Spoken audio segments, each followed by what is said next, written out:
নাকিবুল হাসান নাকিব, আসসালামু আলাইকুম শেখ। ওয়ালাইকুম আসসালাম শেখ। আমি অতীতে অনেক পাপ করেছি, তবে বর্তমানে আল্লাহ তাআলা সঠিক দিনের পথে আছি। বর্তমানে আমার কোনো আত্মীয় বা বন্ধু আগের পাপগুলোর কথা জিজ্ঞেস করে, আমি যদি অস্বীকার করি তাহলে কি আমার পাপ হবে? স্বীকার করলে তারা আমাকে খারাপ বাবা গালি নিন্দা গিরা করবে। প্রশ্নই আসে না, কেউ জিজ্ঞেস করা জায়েজ নেই। পাপের কথা জিজ্ঞেস করবে কেন? যিনি জিজ্ঞেস করবেন তিনি ইসলাম এর নীতিমালার পরিপন্থী কাজ করেছেন। আর সেক্ষেত্রে আপনি মানে আপনার জন্য সেতর ওয়াজিব, এটাকে ঢেকে রাখা ওয়াজিব। তাহলে আপনি গুনাহগার হবেন না।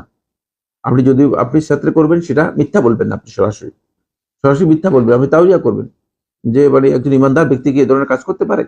ইমানদারের কাজ কি এ ধরনের মানায়? আর যিনি প্রশ্ন করেছেন তিনি গুনাহগার হবেন, কারণ পাপ বিষয়ে কাউকে প্রশ্ন করাও জায়েজ নেই। যে আপনি এই পাপ করছেন কিনা, আপনি জেনা করছেন কিনা, আপনি ব্যভিচার করছেন কিনা, আর নাউজুবিল্লাহ মিন যালিক, এই সমস্ত প্রশ্ন করা হারাম।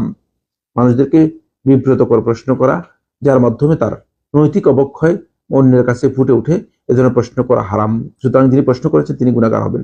আর আপনি এই সমস্ত প্রশ্নের উত্তর তারিদ করবেন, তাওরিয়া করবেন, এগুলো এড়িয়ে যাবেন।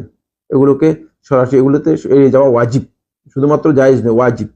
কারণ আপনি যদি বলেন যে হ্যাঁ আমি এই আরাম কাজ করেছি, তাহলে আপনি অন্যদেরকে উদ্বুদ্ধ করলেন যে হ্যাঁ হারাম কাজ করা দরকার আছে, তারপর আমরা গুনাহ থেকে আবার বেঁচে যাব। আর এই হারাম কাজ করার স্বীকৃতি দেওয়ার মাধ্যমে আপনি মূলত আপনার যে তওবা করেছেন সেই তওবা থেকে আপনি আবার ফিরে যাচ্ছেন। পরবর্তীতে শয়তান আপনাকে হারামের দিকে আবার উদ্বুদ্ধ অনুপ্রাণিত করতে পারে। খবরদার এগুলো করবেন না।